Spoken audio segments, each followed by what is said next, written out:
Hey there, my friends. It's Bill McDonald, the reading and writing doctor here. And because I'm at a hotel today, my internet is not working as fast as I would like, so it's not allowing me to record well. But I want to welcome you to what I've been calling my meaningful modeling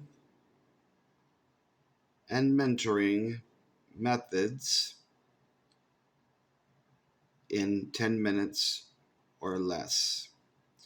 This is going to be a video that I'm going to post to help my Texas training tour teachers, but all of you who are my followers on Facebook will get a free benefit uh, of these videos. You just don't get all the materials that come with them because you're not paying the fee, but I want to make sure that you have something practical, that something that is star aligned. And so this is what I'm going to call the emergency room approach to short answer questions. All right.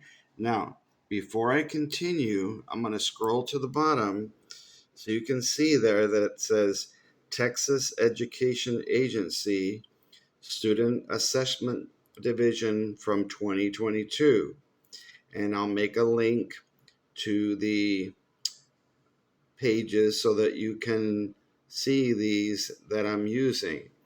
Disclaimer, I do not represent TEA, Star, or Cambion, and they do not endorse any independent companies and consultants. I do make sure that everything I teach in my materials, videos, and trainings are directly aligned to their guidelines. If you're getting things that are not straight from TEA, from any other company, and sometimes from any other well meaning person or trainer that can't show you a direct document from TEA like I'm about to, then you probably should take it as a grain of salt. Now, for short answer questions, they're going to be worth 2 points. It says right there, score point 2. It's going to have the word prompt. A prompt is a topic, okay? And I want you to notice it has R for response, and you see the word response underlined in red, 911 response. Question, red, the central idea of the article. In yellow, I have E of emergency room, which is the evidence. So because red means stop, you're going to teach your students, wait, before you respond to the question, go to the E of the ER and use evidence. And so it says, a complete response may include, but is not limited to the following evidence, E, cited or paraphrased from the text. So this is evidence, and it could be written in the student's words as long as it says these same ideas. It doesn't have to have quotations, it says there. You don't even have to tell me what paragraph as long as you give me evidence.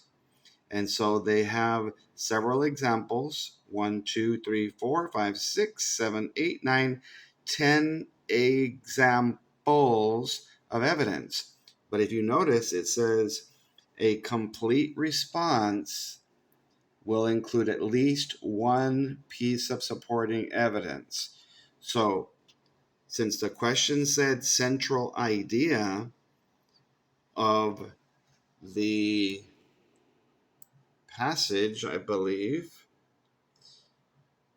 let's make sure, the article, all we have to do is read the entire article and decide at least one. And I highly suggest 2 or 3 so that you can have enough there that can work. Because if you're talking about a central idea, it means that you've got a little bit from the beginning, a little bit from the middle, and a little bit from the end in your response. Now, so once I see all of this evidence and I read it, then I can respond. And those of you who love that restate the question, I want you to notice not one of those keywords from the question are in the responses. But the cool thing is, if you love the concept of restating, of repeating, the central idea of the article is, then you can do it. You can rephrase. You can say, the article focuses on. The main focus of the article is. But all they care about, according to the TEA rubric, is that you respond. And notice that all of their responses are in complete sentences. And I'm going to read all 4 of them for you so that you can see that in order to get a 2, you have to have your response and your evidence, your answer and your evidence. There's nothing here about explaining. It's just the response and the evidence, the ER. The response is based on the evidence. Steamboats and clipper ships altered life in the United States significantly. Nothing about the words central idea or article. Improvements in transportation technology push a society forward. Central idea without using central idea or article. As one form of technology improves, it replaces an older form of technology. Steamboats and clipper ships changed how people traveled and transported goods. And so, whichever one I decide to use, one of those, then I just have to decide which of these examples of evidence best represents the response that I choose to use. Okay? Last couple of things down here. ER. The evidence is accurately used to support the response. RE. The response and the evidence to support are based on text. So, as you can see, nothing in here is about explaining. What they're asking you to do is a reading TEK. What they're testing is your students' ability to respond to a reading-based question, a reading Texas essential knowledge and skill, but in an open-ended format. So, do I need race? Do I need ACE? Do I need anything? Well, whatever you've been using, that's great. But I just want you to notice the state says if you give evidence E and you respond to our question R, then we have to give you a 2, whether you restate or rephrase or not. Nothing in here says I have to explain. But I do want you to notice the evidence is written in complete sentences. Because they're not testing your students on grammar, all they have to do is use the evidence from the article, stated word for word or rephrased, and then they can come up with an idea. What were they trying to say? Because the response is something that will come from your student's head. It'll be an idea that they come up with based on the evidence that they read. So I'm hoping that this will help clear up some confusion If someone tells you you will get a lower grade if you don't restate the question, it doesn't say that anywhere. You don't have to repeat anything because our repetition is not development.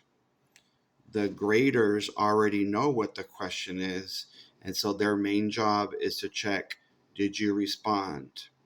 And I'm just trying to speak from my heart here about some of you who might be being misled about what short constructed responses look like.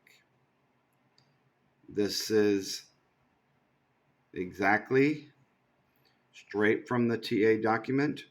And when you check the one for sixth grade, you're going to find out the same thing. None of the words from the prompt question are going to be in the response. By that I mean the keywords. Some of the words in the ninth grade are in the responses. But what they're saying is, we don't care if you restate the question as long as you respond to it. We don't need you to explain your evidence. We just need you to give it, either paraphrased. You can tell me where it is if you want, because it does say those things, but those are in parentheses, meaning they're not having to be there. You can use quotes, in other words, the cited part, or you can just paraphrase.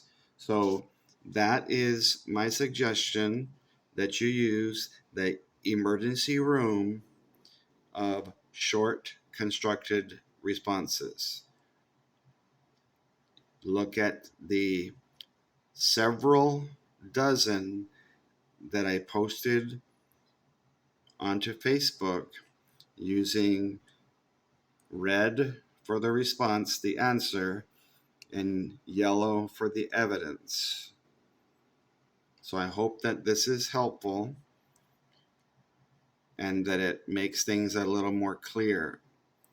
Race is more the restating part, is more for extended essay. But if you want to keep your race acronym, you can say respond to the question with an answer. Give me clear evidence, whether you cite it or you paraphrase it. So respond to the question R with an answer A, cite if you choose to, and give your evidence. Nothing about explaining or conventions, just writing in complete sentences. Thank you guys. God bless. Please share this or tag your writing teacher friends.